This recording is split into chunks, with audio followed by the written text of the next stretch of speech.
Olá, meu nome é Renata Fontani, eu sou especialista em pele. Sejam muito bem-vindos ao nosso canal. Hoje eu vou conversar com o Dr. Ricardo Moreira, dermatologista, sobre olheiras. Você usa creme para a olheira e não resolve? Então, Dr. Ricardo, conta pra gente. O que podemos fazer para amenizar as olheiras? E Renata, tudo bem? Renata, as olheiras, elas devem ser muito bem avaliadas, na verdade, para que você consiga fazer um tratamento efetivo. Porque muitas vezes o que a pessoa chama de olheira não é exatamente uma olheira. Existem vários fatores distintos que fazem com que a pessoa tenha uma marca mais escura ou um aprofundamento nessa região ao redor dos olhos. Então, o que acontece? A gente tem algumas sombras que se formam nessa região por perda de volume ao longo do tempo. A gente tem, às vezes, alteração de coloração nessa região, que às vezes as pessoas chamam de olheira. A gente pode ter bolsas de gordura nessa região, que as pessoas chamam de olheira. E você pode ter até alguns aspectos relacionados à flacidez, que as pessoas também chamam de olheira. Ou a presença de muito vaso nessa região, que dá um tom mais escuro e chama de olheira. Então, a primeira coisa para pensar num tratamento efetivo e eficaz para olheiras é você fazer uma consulta com um dermatologista, um profissional habilitado, para que ele faça um bom diagnóstico. O que você está chamando de olheira? É uma perda de volume que dá sombra? É uma bolsa que tem aí que precisa ser tratada? É vaso sanguíneo? O que está acontecendo? Né? E aí, para cada uma dessas situações, você tem tratamentos específicos que podem te auxiliar e que podem ajudar a corrigir ou a melhorar esse aspecto de olho mais fundo ou de olheira que a gente está falando. Né? De uma forma um pouco mais sistemática, assim, dividindo isso um pouco, vamos falar por partes de cada uma dessas situações. Né? Uma coisa que é muito comum é a pessoa ter essa região muito profunda. E aí, quando ela tem essa região muito profunda, essa região dá sombra, e essa sombra dá um aspecto mais escuro, que faz com que a pessoa tenha aquele aspecto de olheira e às vezes até um aspecto de mais cansado. Por que isso aparece? Por que as pessoas têm esse sulco tão profundo, tão marcado? Vários motivos distintos. No rosto nosso, a gordura que fica debaixo da pele, ela não é contínua, igual nos braços, nas pernas, no restante do corpo. No rosto, a gordura que a gente tem debaixo da pele, ela é dividida em pequenos pacotinhos, como se fossem vários travesseirinhos distintos. Semelhante àquilo que a gente via nos livros de ciência quando era criança, de feixe muscular, que eram separados aqueles músculos todos. Só que no rosto, a própria gordura é separada em pequenos travesseirinhos, pequenos pacotinhos. E esses pacotinhos, eles perdem volume de forma desproporcional com a idade. Então, uma pessoa bem jovenzinha, geralmente ela tem uma região de gordura logo abaixo dos olhos, essa bochechinha da região malar, muito saliente. Entrou na idade adulta, você começa a perder volume nessa gordura dessa região. Então já começa a afundar um pouquinho e marcar um pouco mais essa região.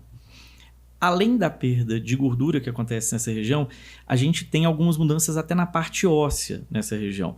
A parte óssea nossa, ela modifica com a idade, tem um pouquinho de reabsorção de osso e a tendência é ter um aprofundamento dessa olheira. A própria órbita, que é a região onde o olho fica instalado, aquele buraquinho, vamos dizer assim, onde o olho está no osso, ela aumenta de tamanho com a idade. Então, você tem uma sensação de maior profundidade que pode marcar e pode dar um sinal maior de olheira. Então, Ricardo, quando a gente é mais adolescente, a gente tem mais acúmulo de gordura nas bochechas, por isso que os adolescentes têm aquela bochecha rosadinha, né? E quando a gente vai ficando adulto e, né, mais velho, essa bochechinha, ela vai acabando. Exatamente. Ou quando você emagrece também, tende a acabar mais essa gordura do que... E depois não voltar, né? Exatamente. E aí o que acontece muitas vezes é que você tem até uma certa inversão daquilo que é o padrão que geralmente a gente considera de juventude, de uma pessoa mais jovenzinha. Você olha uma mulher, por exemplo, mais jovem, geralmente ela tem um rosto muito triangular. A bochecha é muito mais saliente, o queixinho é muito mais saliente, mas o rosto é como se fosse em V, né? Assim, a grande maioria das crianças é assim. Das crianças não, das adolescentes, porque a criança tem o rosto mais redondinho. Mas assim, entrou na adolescência, você já tem um rostinho mais saliente, a maçã mais saliente e o rosto mais em V. Entrou na idade adulta, a pessoa começa a perder um pouco essa região. E a perda de gordura aqui, ela não corresponde à perda do restante da gordura facial, porque perde de forma um pouco desproporcional. Então a gente perde um pouco dessa região malar, perde um pouco a sustentação da gordura que é profunda na área submalar, e isso faz com que você tenha um pouquinho de queda em todas essas estruturas. Tanto que as pessoas mais velhas, em vez dela ter o rostinho triangular, ela tende a ter um rostinho triangular ao contrário. Com a bochechinha mais larga e em cima mais magrinho. Então isso é a primeira coisa que faz com que a olheira fique muito marcada. E isso dá muita sombra no rosto. Então essa questão de sombra, ela faz com que você tenha esse aspecto de mais escuro, de olheira mais profunda. Em geral, quando você tem uma olheira muito profunda, quando você tem por perda, né, assim, dessa parte de gordura, por reabsorção óssea, o que melhora mais esse tipo de olheira, Renata, são os preenchimentos com ácido hialurônico, ou os procedimentos que dão algum volume que a pessoa perdeu nessa região.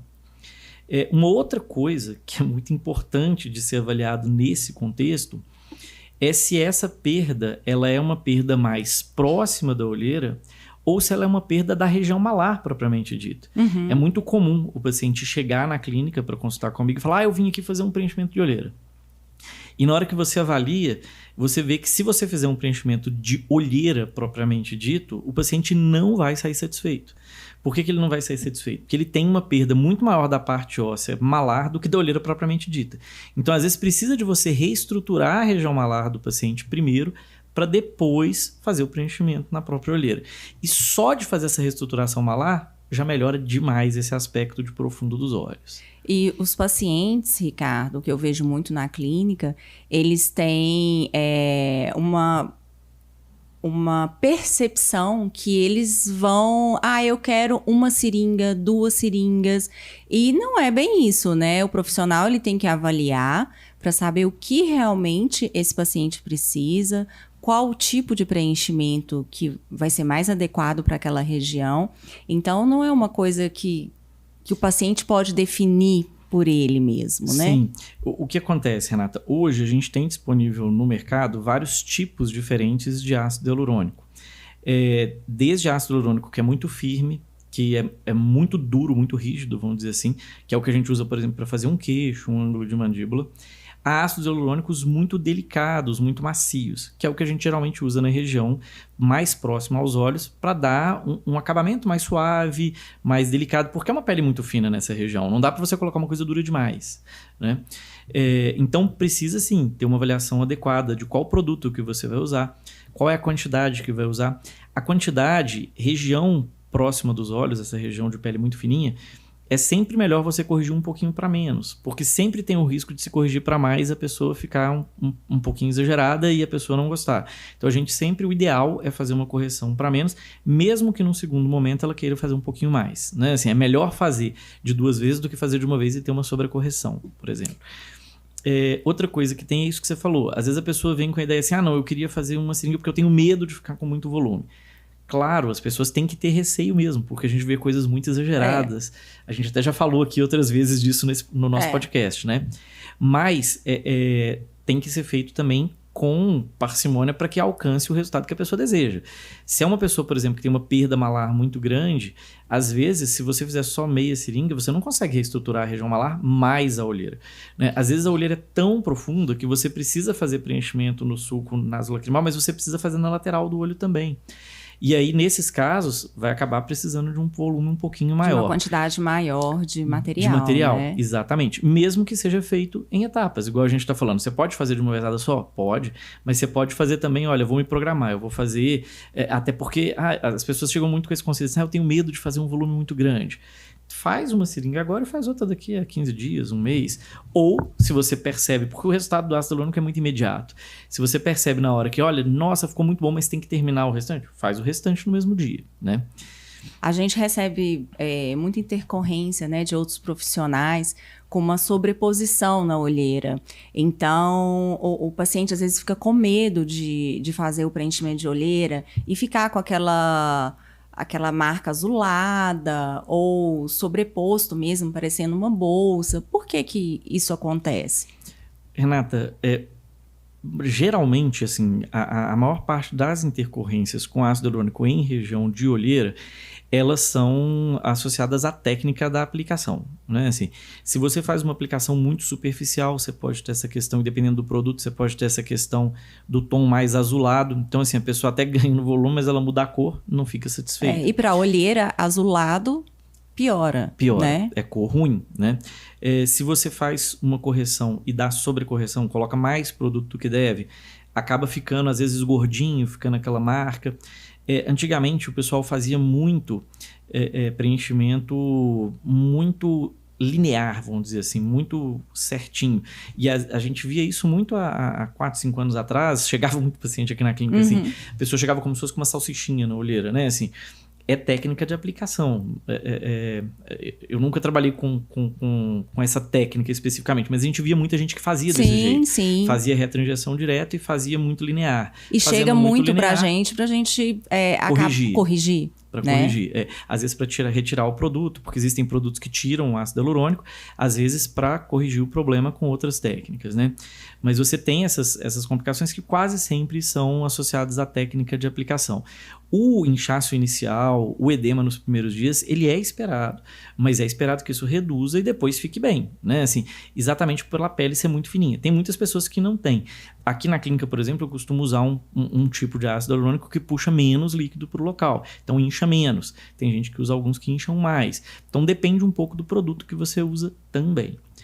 O ácido hialurônico, ele resolve o problema da depressão, né, da profundidade. Quando o problema do paciente é perda de volume, é perda malar, é perda óssea, é perda desses coxins de gordura, né, desses pacotinhos de gordura, como eu tinha falado. Mas às vezes o problema não é só esse. Às vezes o problema também é a flacidez, a textura e às vezes a cor da pele, né? Quando a gente pensa na cor da pele, essa região próxima dos olhos, ela é uma região extremamente vascularizada. A gente tem muito vaso sanguíneo, esses vasos que são bem fininhos que passam nessa região. Às vezes você chega na frente do espelho e estica a pele, você consegue ver os vasos que são mais fininhos. Uhum. Essas pessoas que têm muito vasinho nessa região, por mais que você faça o preenchimento e ele melhore o desnível, a parte de sombra você consiga resolver, você não consegue tirar o vaso com o preenchimento. Então a cor continua mais escura. A hidratação da pele, a melhor qualidade, que às vezes o ácido hialurônico ele hidrata muito a pele. Então ele às vezes até melhora um pouco a cor qualidade, também, né? Por melhorar a qualidade. Mas se tiver muito vasinho, existem outros tratamentos que são específicos para vaso. O que a gente mais usa para essa região é um tipo de laser específico, que chama Nd:YAG, que é um laser vascular, semelhante àqueles lasers que usam para varizes, por exemplo, em membro inferior, né, de perna. E esses lasers, eles queimam esses vasinhos que são pequenininhos e acabam clareando um pouco, porque tira esse azulado que é do próprio vaso sanguíneo. E às vezes também, essa olheira, ela tá escura, tem um vasinho, e às vezes a pessoa ainda tem um melasma próximo à olheira, que acaba visualmente se confundindo com a olheira, né? Exatamente. Se tiver o melasma associado, você tem que fazer o tratamento do melasma, porque se você não trata o melasma, você não consegue resolver o problema do paciente. Que está incomodando, que está incomodando. E muitas vezes ele não consegue perceber isso, né? Ele acha que é uma coisa só. Isso. Né? Outra coisa que tem, por causa desses vasinhos sanguíneos que tem muito nessa região, é uma região onde a gente vê muita deposição de ferro na pele. Por causa da própria circulação sanguínea ali, os microsangramentos que acontecem, os pequenos roxinhos que aparecem no dia a dia, né, assim, de trauma. E essa cor escura, que às vezes é pela própria deposição de ferro, o preenchimento não resolve, né, com ácido hialurônico. O laser não resolve, o Nd:YAG. E aí o que acaba melhorando muito são esses cremes que são específicos para a área dos olhos, especialmente aqueles cremes que têm algum produto que ajuda a dissolver um pouquinho mais esse ferro. Por exemplo, os produtos que são feitos à base de um ácido que chama ácido tioglicólico, que ele acaba ajudando a dissolver aos poucos o ferro e ele ajuda a clarear, né? Você tem alguns também à base de ácido tranexâmico e outros clareadores ou despigmentantes que ajudam também nessa região. Mas então, acaba que são produtos específicos. A despigmentação sanguínea ela é diferente da despigmentação de uma mancha, né? Sim, e diferente da despigmentação de um melasma, por exemplo. Por isso, a avaliação de um profissional habilitado é tão importante, né? Assim, exatamente para avaliar, olha, o que tem nessa olheira? Quais são os componentes que tem aí? Porque no fundo, muitas pessoas misturam essas coisas todas. A gente vê muitos pacientes que a olheira é só perda de volume, a gente vê muito paciente que a olheira é só vazio e deposição de ferro, né? Assim, então, as duas coisas podem acontecer. As três coisas que a gente falou até agora, na verdade, né? Outra situação que a gente vê, Renata, com alguma frequência, são aqueles pacientes que têm aquelas bolsas de gordura muito evidente na região dos olhos.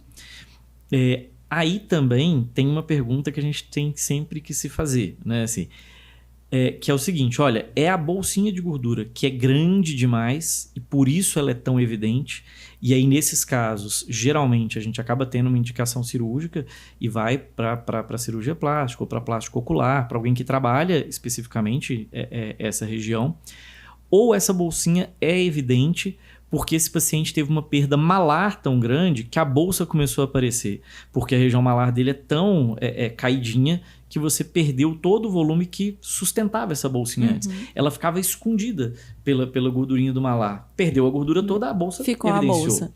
Né? Assim, ela passou para frente. Então, isso também tem que ser avaliado, porque é muito comum os pacientes falarem, não, eu queria tirar a bolsa de gordura. E na hora que você avalia, você fala, olha, se você quiser tirar, você pode até ir no outro profissional. A gente tem vários profissionais que a gente acaba indicando, mas no seu caso, às vezes, o tirar resolve, mas não vai tirar sua cara de cansado. O que vai melhorar a olheira e a cara de cansado é você colocar um pouquinho embaixo para tampar e voltar. É o preenchimento, né? Exatamente. Os pacientes têm dificuldade de entender, porque eles querem tirar a bolsa, mas não entendem que aquele preenchimento vai fazer a correção. Sim, sim. E a retirada da bolsa, no futuro, naquele momento vai melhorar sempre, né? Assim, mas num futuro, em especial quando a pessoa está mais velha, ela pode dar um aspecto de olho mais fundo, né? Assim, dependendo de como é feita a cirurgia. Exatamente porque o osso, a ópta, vai aumentar de tamanho ainda ao longo do tempo. Então, ela aumentando de tamanho com o processo de envelhecimento, pode ser que o olho fique um pouco mais fundo. Então, é sempre importante, em especial para o paciente jovem, avaliar isso, que se tenha um diagnóstico, né? Que não seja um tratamento feito por um profissional pouco experiente, né? Ou não habilitado para esse tipo de avaliação. E o skincare? Ele tem alguma chance de fazer alguma diferença dentro do tratamento, né? Esses produtos cosméticos que a gente usa em casa, a gente consegue definir um planejamento de tratamento em casa e realmente ver algum resultado? Consegue. O que acontece? Outra coisa que entra aí no componente da olheira que é muito importante, essa pele é uma pele muito fininha, a pele da pálpebra inferior. É uma pele extremamente delicada. E se você tem ela muito flácida, ou muito envelhecida e muito flácida, ela fica mais quadriculadinha, ela fica mais marcada, mais enrugadinha e dá um aspecto pior ainda para a olheira. Então, aqueles procedimentos que estimulam a produção de colágeno pela pele, eles também podem melhorar o aspecto dessa olheira. E aqueles produtos que ajudam na coloração, né? Os produtos do skincare, eles vão ajudar em especial nessa firmeza da pele, né? Assim como esses procedimentos que estimulam colágeno. Por exemplo, às vezes um fio de PDO, às vezes um microagulhamento nessa região, estimulando colágeno melhora muito, porque você acaba tendo uma pele mais firme, mais lisa, menos quadriculada, mais bonita na região. O fio de PDO, eu sei que você é fã dele, né? Assim, para essa região. E fica bom mesmo, né? Mas o skincare, sim, para clarear a olheira, ele resolve? Ele adianta ou não? Ajuda sim, porque se você tem uma pele mais hidratada e uma pele mais renovada, o tecido, você acaba tendo um tecido mais claro, uma pele mais clarinha. Não é a resolução isoladamente, mas em conjunto é aquilo que eu estava falando. Você tem vários fatores que fazem com que a pessoa tenha a olheira mais marcada. E existe alguma medicação para diminuir essa coloração? A coloração. O que a gente consegue fazer nessa região pensando no skincare, né? Primeiro, manter uma hidratação adequada. Então, às vezes, um hidratante facial, os hidratantes faciais eles não são iguais aos hidratantes corporais. Geralmente, os hidratantes corporais eles são um pouco mais oleosos, um pouco mais umectantes, mais densos. Os hidratantes faciais, eles são geralmente mais fluidos, mais finos, mais delicados. Tem uma absorção maior, né? Uma absorção maior. E exatamente também para não aumentar a chance de acne ou ficar com aquele rosto muito oleoso, né? Assim, a tendência dos usos de cosméticos, ela muda ao longo dos anos, né? Assim, há 20 anos atrás, se você visse uma entrevista de um dermatologista na televisão, ele vinha com o rosto todo bem úmido, né? Assim, era impressionante, assim, parecia que tinha fritado pastel. Não é assim hoje. A gente tem produtos muito melhores que Mas fazem antes também não adequada. tinha a tecnologia que tem hoje, né? Exatamente. E nem o conhecimento e a quantidade de pesquisa, porque a dermocosmética é aí um mercado, né? Revolucionou nos últimos anos. Mudou completamente. Então, o ideal do skincare é o quê? Primeira coisa, usar um hidratante para que essa pele fique uma pele mais hidratada e você tenha, nessa hidratação, menos perda de água e uma pele mais viçosa, mais bonita. Então, é uma coisa que vale a pena. Em cima desse hidratante, espera ele secar, lógico, quando você usar, você pode passar algum componente ativo que auxilie no processo de envelhecimento, né? Na lentificação do processo de envelhecimento, ou pelo menos para que tenha uma pele mais saudável, mais viçosa. Então, geralmente, aqueles produtos que são à base de vitamina C, por exemplo, ou de niacinamida, eles ajudam nesse sentido, né? Assim, para que você tenha uma pele mais viçosa, um processo de fotoenvelhecimento mais lentificado, e a gente vê que realmente auxiliam, né? E esse, Ricardo, é uma dúvida mesmo. Esse skincare que você usa no rosto, pro rosto, ele pode ser usado na área dos olhos ou a gente precisa ter um produto específico mesmo para a área dos olhos? Depende do produto que você está usando, né? Assim, os produtos que são específicos para a área dos olhos, eles têm uma vantagem que é não fazer mal se por acaso cair no seu olho. Entendi. Alguns dos produtos que você usa no rosto como um todo, se cair no olho vai arder e a pessoa vai ter um incômodo e um desconforto muito grande. Então, assim, é melhor que use produtos específicos para a área dos olhos. Mas, por exemplo, às vezes uma vitamina C dá para passar um pouquinho mais perto. Se for uma vitamina C que não tem na formulação nenhum outro ácido, alguma outra coisa que vai irritar muito o olho do paciente, né? Assim, da pessoa. Então, Mas sempre o ideal procurar a ajuda de um profissional para fazer a indicação do produto correto, do produto né? correto. E às vezes também eu vejo muito aqui na clínica as pessoas chegam nessas farmácias, né, e vê aquela fartura de skincare e compram coisas, às vezes, para as mesmas coisas, os mesmos produtos, os mesmos ativos e vários cremes. Então, e acaba não obtendo o resultado. Não obtendo o resultado que gostaria. Então, assim, primeira coisa, lembrar de fazer uma hidratação boa da pálpebra, usar algum desses ativos que vale a pena, né? Por exemplo, uma vitamina C ou a niacinamida, né? Assim, e você pode usar algum desses produtos, desses ácidos que ajudam a acelerar o processo de renovação da pele. Então, por exemplo, aqueles produtos que são à base de ácido retinóico ou de ácido glicólico, para essa região tem que ser produtos específicos, né? Assim, com concentrações um pouco mais suaves do que o que você usa no resto do rosto. Mas você tem produtos que tem, né, na formulação ou ácido retinóico ou algum despigmentante, por exemplo, alfa-arbutin, que ajudam também a renovar um pouco mais rápido a pele nessa região, o que acaba diminuindo um pouco as manchas, porque vai descamando um pouco mais rápido e vai nascendo uma pele que é mais compacta, mais firme e acaba sendo uma pele de cor mais homogênea, né? Assim, então, acaba, sim, auxiliando. E, geralmente, a sequência é essa, né, Renata? Assim, por exemplo, se você vai fazer um cuidado de skincare de manhã, a hidratação, você pode até usar uma vitamina C, você não vai usar esses ácidos de dia, porque de dia a maior parte deles não tolera a exposição solar, a não ser que seja algum específico que tenha a propriedade de tolerar, que é para durante o dia, né? Assim, e protetor solar. Lembrando que até o protetor solar você tem que tomar cuidado de não colocar perto demais dos olhos, né? Porque arde demais se cair. E à noite, se você for usar, mesma coisa. Hidratante primeiro, né? Assim, depois você pode usar ou a vitamina C, ou à noite a preferência para usar esses ácidos, né? Assim, e à noite você não precisaria usar o protetor solar, né? Você poderia passar só aí o ácido. Se é uma pele muito sensível, você pode até passar o hidratante de novo por cima do ácido, que acaba fazendo uma certa proteção da pele, né? E mesmo região. Com o hidratante, o ácido consegue penetrar na pele? Consegue. Você tem que esperar ele secar primeiro, né? Você passa o hidratante, espera um pouquinho e depois você passa o ácido, o componente ativo. Se for uma pele mais madura, passa o hidratante de novo para garantir que aquela pele vai ficar mais hidratada, né? Reter mais água ali. Isso, exatamente.